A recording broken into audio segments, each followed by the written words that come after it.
"Mom's medication costs more than she's worth." Those 7 words came out of my daughter-in-law's mouth on a Tuesday afternoon in my own kitchen, while I stood 3 feet away holding a glass of water and the pills that keep my heart beating. She didn't whisper it. She didn't even have the decency to wait until I left the room. She said it directly to my son, loud enough for me to hear every single syllable, as if I were a piece of furniture, as if I weren't even human. 6 weeks later, I stopped paying for their health insurance. 4 weeks after that, their 7-year-old daughter needed braces, expensive ones. My name is Katherine Wells. I'm 71 years old, and this is the story of how I learned that sometimes the cruelest thing you can do to people who've taken your kindness for granted is to simply stop being kind. I need you to understand something before I go any further. I'm not a vengeful person by nature. I raised 3 children, worked as a registered nurse for 42 years, and I've always believed that family comes first. Always. My late husband Robert and I built our lives around that principle. When he passed away 5 years ago from a sudden heart attack, he left me comfortable. Not wealthy, but comfortable. A paid-off house in suburban Ohio, a decent pension, his life insurance, and our savings. Robert always said I should be taken care of, and he made sure I was. We had 3 children. Jennifer, my oldest, is a teacher in Oregon. Michael, my youngest, is a marine biologist in Florida. And then there's David, my middle child. 43 years old, works in middle management at a manufacturing plant, and married to a woman named Stephanie for the past 12 years. I love my son. I need to say that clearly. I love David with every fiber of my being, but somewhere along the way he became someone I barely recognize. Or maybe he's always been this person, and I just didn't want to see it. David and Stephanie have 2 children, Emma, who's 7, and Jacob, who's 10. Those grandchildren are my heart. After Robert died, they became even more precious to me. Jennifer and Michael live so far away, and I only see their kids once or twice a year. But David lives just 20 minutes from me. So I got to be the grandmother who showed up for soccer games and piano recitals, who babysat when needed, who never missed a birthday. About 3 years ago, David came to me with a problem. His company had changed their benefit structure, and the health insurance they offered had become, in his words, absolutely terrible. The deductible was through the roof, the coverage was minimal, and with 2 growing kids, he was worried. Stephanie worked part-time at a boutique that offered no benefits at all. "Mom," he said, sitting at my kitchen table, the same table where Robert and I had shared thousands of meals. "I don't know what we're going to do. The premiums for a decent private plan for all 4 of us would be almost $1,800 a month. We just can't swing it." I didn't even hesitate. "I'll take care of it," I told him. He looked at me with such relief, such gratitude. "Mom, I can't ask you to do that."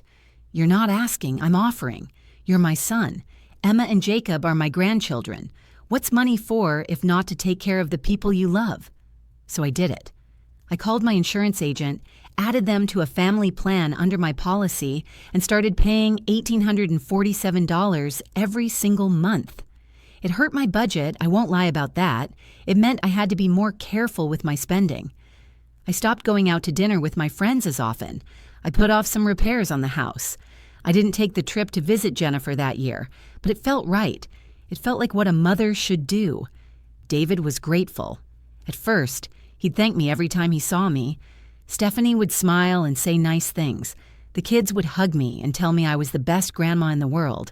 But gratitude has a shelf life, I learned. After about 6 months, the thank yous became less frequent. After a year, they stopped entirely. The insurance payments became expected, assumed, as if they were somehow my obligation rather than my gift. Little things started to change. When I'd call David to ask if I could come over to see the kids, there'd be hesitation. "Actually, Mom, today's not great. Maybe this weekend?" And then the weekend would come and go without a call back. When I'd invite them to my house for dinner, there was always a reason they couldn't make it. Too busy. The kids had homework. David was tired. Stephanie had plans with her friends. But I'd see on Facebook that they'd gone out to restaurants.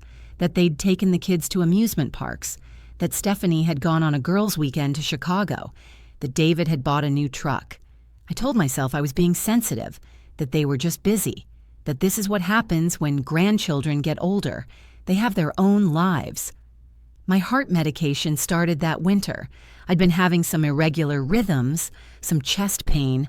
My cardiologist prescribed 2 medications that cost, even with my Medicare and supplemental insurance, about $430 a month out of pocket. They weren't covered well because they were newer medications, more effective than the older alternatives, but expensive. I mentioned it to David once, not complaining, just as a matter of conversation. "These new pills are highway robbery," I said with a laugh, trying to make light of it. "But I suppose staying alive is worth it." He barely looked up from his phone. "Yeah, healthcare costs are crazy," he muttered. That should have been my first real warning sign. The Tuesday it happened started like any other day.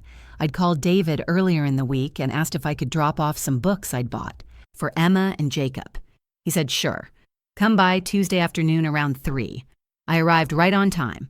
I always do. I was raised that way. Stephanie's car was in the driveway along with David's truck, which surprised me because he's usually at work that time of day. I walked up to the front door, rang the bell, and waited. No answer. I rang again, still nothing. I could hear voices inside, so I knew someone was home. After the third ring, I used the key they'd given me years ago for emergencies. "Hello," I called out as I opened the door. "It's just me, Grandma Kate." The voices were coming from the kitchen. I walked through the living room, which was scattered with the comfortable chaos of a family with children. Backpacks by the stairs, shoes by the door, a stack of mail on the side table. As I got closer to the kitchen, the voices became clearer. David's voice stressed and tired, and Stephanie's voice sharp with irritation. I should have announced myself again. I should have made more noise. But something made me pause in the doorway, still out of sight.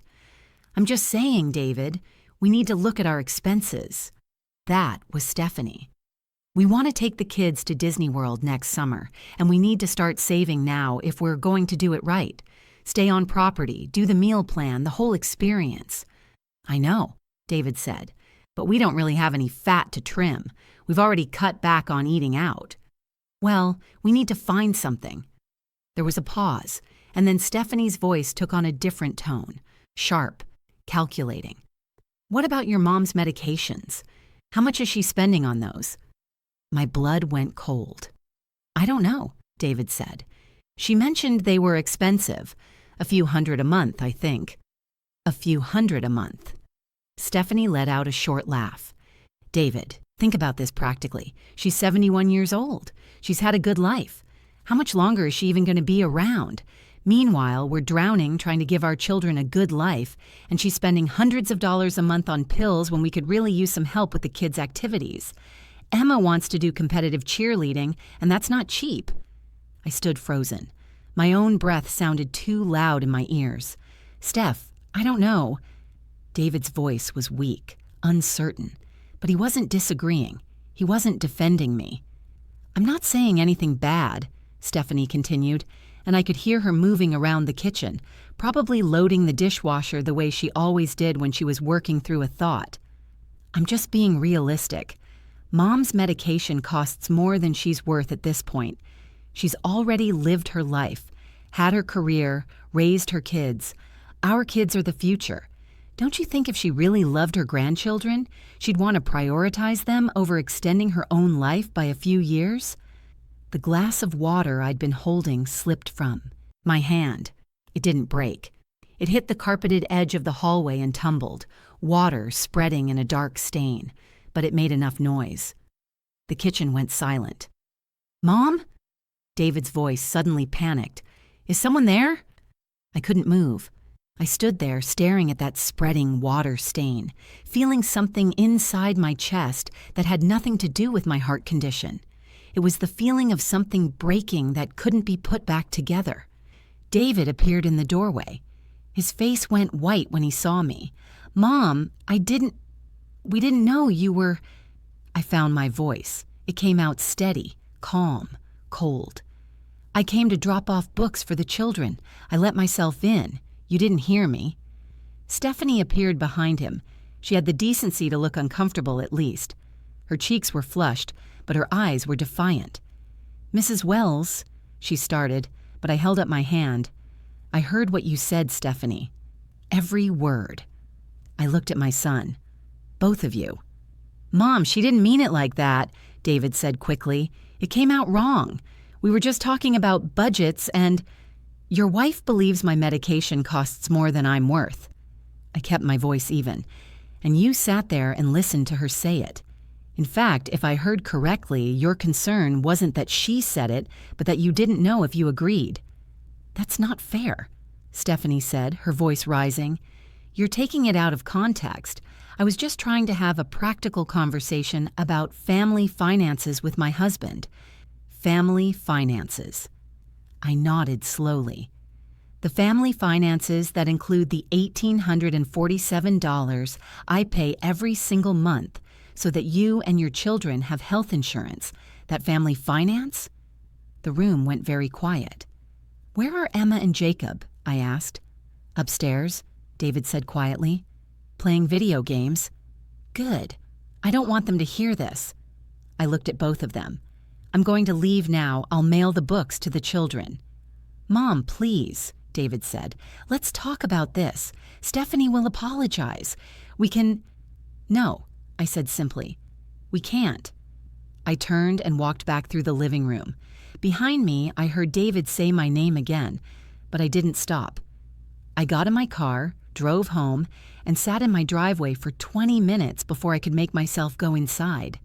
I didn't cry. I thought I would, but I didn't. Instead, I felt a strange clarity settle over me. For 3 years, I had paid for their health insurance. 33 months of payments. That was over $60,000. $60,000 while they bought new trucks and planned Disney vacations and complained that cheerleading was expensive. $60,000 from a woman whose medication costs more than she's worth. I went inside and made myself a cup of tea. I took my evening medications. The pills that cost $430 a month. The pills that keep me alive to be a grandmother, to volunteer at the library, to have lunch with my friends, to watch the birds in my backyard, to live the life I still have plenty of reasons to enjoy. Then I called my insurance agent. "Hi, Susan," I said when she answered. "It's Katherine Wells. I need to make a change to my policy." "Of course, Katherine. What can I help you with?" "I need to remove 4 people from my family health plan. My son David Wells, his wife Stephanie, and their 2 children, Emma and Jacob." There was a pause. "Oh, may I ask, is this about switching them to a different policy, or—" "They'll need to find their own coverage," I said. "I'm just removing them from mine." "Okay." Susan's voice was professional, but I could hear the curiosity. We'd known each other for years. "I can process that. The change will take effect at the end of the current coverage month. That gives them about 6 weeks to find new insurance. I'll send you the paperwork." "Thank you, Susan."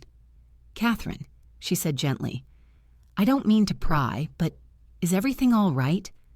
"Everything's fine," I said. "I'm just making a change that should have been made a long time ago." After I hung up, I sat down and wrote an email to David. I didn't trust myself to say it out loud, not yet. The email was short. "David, I've contacted my insurance agent and removed you, Stephanie, Emma, and Jacob from my health insurance policy. The coverage will end on December 31st, which gives you 6 weeks to arrange your own insurance. This is not a negotiation. This is not a punishment. This is simply me accepting what Stephanie made very clear. I need to prioritize my own life and my own needs. The money I've been spending on your insurance will now go toward my own health care, my own expenses, and my own future. However long or short that future may be, I love you. I love Emma and Jacob. But I will not continue to financially support a household where I am seen as an expendable burden. Mom." I read it 3 times before I sent it. David called within 10 minutes. I didn't answer. He called 6 more times that evening. I didn't answer. He sent text messages. "Mom, please pick up." "Mom, we need to talk about this. Mom, this is crazy. You're overreacting. We can't afford insurance without your help." That last message made me turn my phone off entirely. The next few weeks were hard. David showed up at my house twice. The first time, I didn't answer the door. The second time, I opened it but kept the chain on. "Mom, please," he said through the gap. "Just talk to me." "I've said everything I need to say, David. We can't afford health insurance on our own. You know that." "Then I suggest you figure it out. Cut back on Disney vacation funds. Sell the truck. Make different choices. That's what adults do. So, you're just going to abandon your grandchildren? Leave them without health care?" That one hurt. He knew it would. "I'm not abandoning anyone," I said quietly. "I'm simply no longer paying for something I can't afford to pay for. You're their parents. Providing for them is your responsibility, not mine. You can afford it. Dad left you plenty of money. Your father left me money for my own security and care, not to fund your family's lifestyle while your wife calculates whether my life is worth living." He flinched. "She didn't mean it like that." "Yes, she did. And so did you, or you would have defended me." I started to close the door. "You have 4 weeks left of coverage. I suggest you spend that time finding a solution instead of arguing with me." I closed the door and locked it. I heard him stand there for a long moment before finally walking away. Stephanie tried a different approach. She sent me a long text message apologizing, saying she'd been stressed and said something horrible that she didn't mean, that she valued me and loved me and never meant to hurt me. I didn't respond. She sent flowers.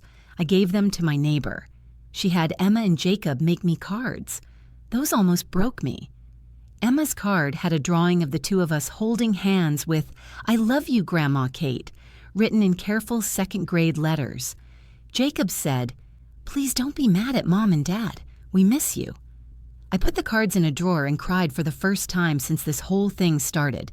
But I didn't change my mind. It was early January when my phone rang, a number I didn't recognize. I almost didn't answer, but something made me pick up. "Mrs. Wells?"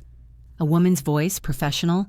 "This is Amanda from Dr. Peterson's orthodontic office.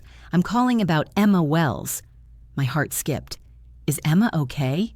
"Oh, she's fine. This is just about her treatment plan. We saw Emma back in November for her consultation, and Dr. Peterson recommended she begin orthodontic treatment as soon as possible. Her bite alignment needs correction before it affects the development of her adult teeth." "I see," I said slowly. "Why are you calling me?" "Well, your son David listed you as the financial guarantor on Emma's patient forms. We've sent him the treatment plan and cost estimate twice now, but we haven't heard back.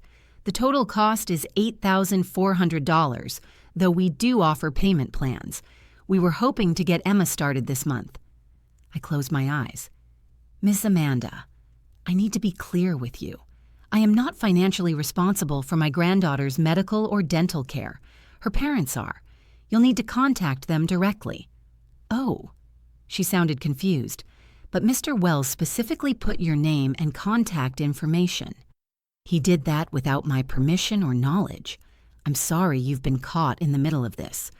But you'll need to work directly with Emma's parents.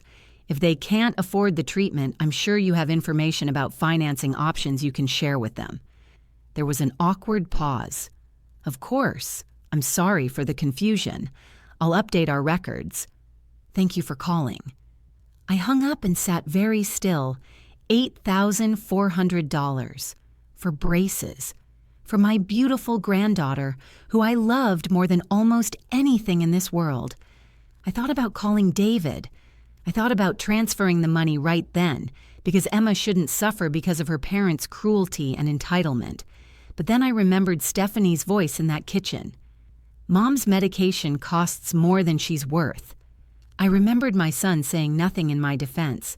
I remembered 3 years of paying $1,800 a month while being slowly frozen out of their lives, taken for granted, treated like an ATM machine that should be grateful for the occasional permission to see my own grandchildren. I didn't call. 20 minutes later, my phone rang again. David, This time I answered. "What the hell, Mom?" His voice was furious. "The orthodontist just called me and said you refused to pay for Emma's braces? You put your own granddaughter's health at risk because you're mad at us?" "I didn't put anyone's health at risk," I said calmly. "Emma needs braces. You're her father. Pay for them." "With what money? We don't have $8,000 lying around. And thanks to you, we're now paying $600 a month for shitty insurance through my company, which, by the way, doesn't cover orthodontics at all. We had to put the kids on a separate dental plan that's another $150 a month." "I'm sorry you're struggling," I said, and I meant it. I was sorry. Sorry that it had come to this. Sorry that my son had turned into someone who thought this was an acceptable conversation to have. But this is not my problem to solve. Not your problem. She's your granddaughter, and she's your daughter. Your responsibility, not mine. We can't afford this. The insurance payments alone are killing us. We've had to take the kids out of half their activities. Stephanie had to go back to full-time work at a job she hates. We canceled Disney. We're barely making it, and now Emma needs expensive dental work, and you're just going to sit there on your pile of money and do nothing. Something snapped inside me. The calm I'd been maintaining shattered. "My pile of money?" My voice rose.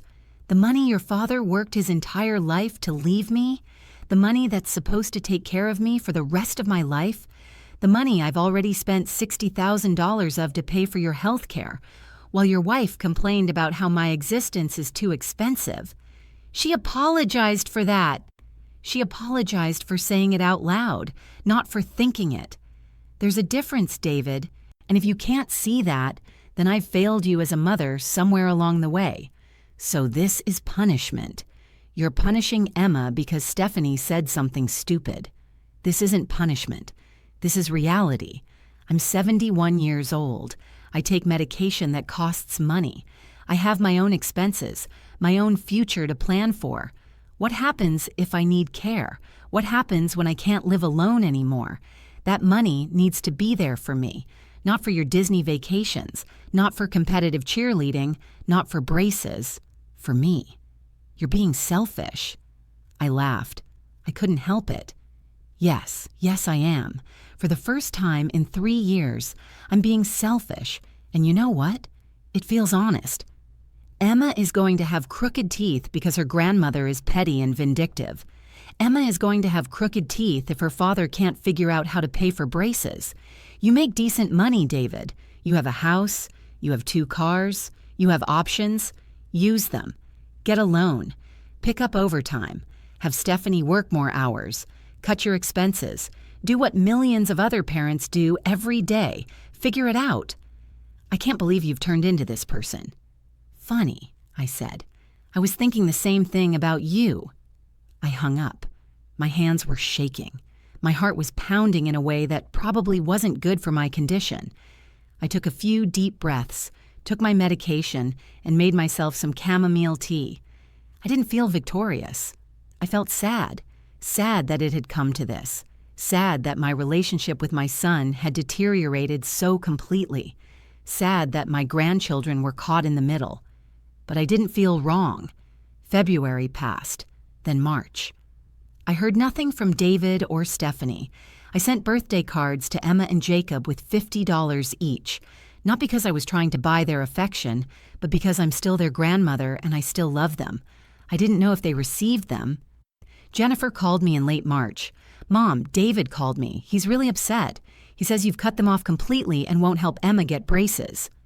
"That's not exactly accurate," I said, "but I'm not surprised that's his version." "What's your version?" I told her. Everything. The comment in the kitchen, the insurance payments I'd been making, the decision to stop, the braces situation. Jennifer was quiet for a long time. "Mom, I don't even know what to say." "You don't have to say anything, honey." "Actually, I do. I had no idea you were paying for their insurance. Why didn't you tell me?" "It wasn't your concern. It was between me and David." "For 3 years, Mom. $60,000 over 3 years, and he never mentioned it. Not once. In fact, he complained to me last Christmas about how expensive everything was, and I felt bad because Mike and I are doing well and I thought David was struggling. He is struggling now. Good. Jennifer's voice was sharp. Mom, I'm so angry I could spit. The way Stephanie talked about you, the way David didn't defend you, and then to have the nerve to expect you to pay for braces, after everything? I appreciate you saying that. I'm going to call him. Please don't. This is between me and David. I don't want to divide the family more than it already is. Too late for that, Mom. He divided it when he let his wife talk about you like you're some kind of burden, like your life doesn't matter. After we hung up, I felt a little less alone. Michael called a few days later with a similar response. My youngest, always so thoughtful, said, Mom, I'll help with Emma's braces if you want me to. I don't want you to feel guilty about this. Absolutely not, I said firmly. That's sweet, but this isn't about Emma's teeth. This is about David and Stephanie learning that actions have consequences. They're learning it now, he said. David called me asking for money. I told him no. You did? Mom, I love my brother. But what Stephanie said was unforgivable, and his response was even worse. You've been helping them for years, and they treated you like a bank. I'm not rewarding that. I cried after that call, but they were good tears. It was mid-April when Stephanie showed up at my door, alone. I saw her through the window, standing on my porch, her car in the driveway. She looked tired, thinner than I remembered. She rang the doorbell and waited. I considered not answering, but I'm not a coward, and I figured we might as well have this out. I opened the door but didn't invite her in. Hi, Katherine. She wouldn't meet my eyes. Stephanie, can we talk? We can talk here. She glanced at the street, then back at me. Please, I drove all the way over here. Can I come in? I stepped back and let her enter, but I didn't offer her a seat. We stood in the foyer, uncomfortable. I need to explain, she said. You already did. In my kitchen. I heard you perfectly. She flinched. I was having a bad day. I was stressed about money. I said something horrible that I didn't mean. You meant it, I said quietly. Maybe you wish you hadn't said it out loud, but you meant it. How can you say that? You don't know what I meant. Stephanie, I'm 71, not stupid. You've spent 3 years slowly pushing me out of your family while happily accepting my money. You've canceled plans with me, made excuses when I wanted to see my grandchildren, and treated my presence like an inconvenience. The only time you were warm to me was right before I had to make the insurance payment each month. Her face flushed. That's not true. It is true. And somewhere in your mind, you justified it. You justified treating me like a burden because you decided I'd already lived my life, and my purpose now was to serve your family's needs. My needs, my life, my health. None of that mattered compared to what you wanted. We needed that insurance. We really did. Then you should have been grateful for it. You should have treated me like a person you valued instead of an ATM you were irritated with when I dared to exist in ways that cost money. Stephanie's eyes filled with tears. David is miserable. He misses you. The kids miss you. I miss them too. Then why are you doing this? Why are you punishing all of us? I took a breath. I'm not punishing anyone. I'm protecting myself. I'm ensuring that the money I have lasts for my own care, for my own life, for as long as I have left. Whether that's 1 year or 20 years, it's my life and my money, and I get to decide how it's spent. Emma still needs braces. Emma has 2 parents with jobs. Figure it out. We can't. We're drowning. The insurance alone is taking huge chunk of our income. We've cut back on everything. We're barely holding on. I'm sorry about that, truly, but it's not my emergency to fix. Please. She was crying now. Please, Katherine. I know I messed up. I said something terrible. I'll never forgive myself for it. But please don't make Emma suffer for my mistake. I'm not making Emma suffer. You are. You and David chose to live a lifestyle that required my financial support. You chose to take that support for granted. You chose to value my money more than my humanity. Those were your choices, and now you're living with the consequences. What do you want from me?" Her voice broke. "You want me to grovel? Fine, I'm groveling. You want me to say, I'm a terrible person? I'm a terrible person. What do I have to do to make this right?" "Nothing," I said gently. "There's nothing you can do. That's what I'm trying to make you understand. Some things, once broken, can't be fixed. So you're just done? After everything, you're just writing off your son and your grandchildren?" "I'm not writing anyone off.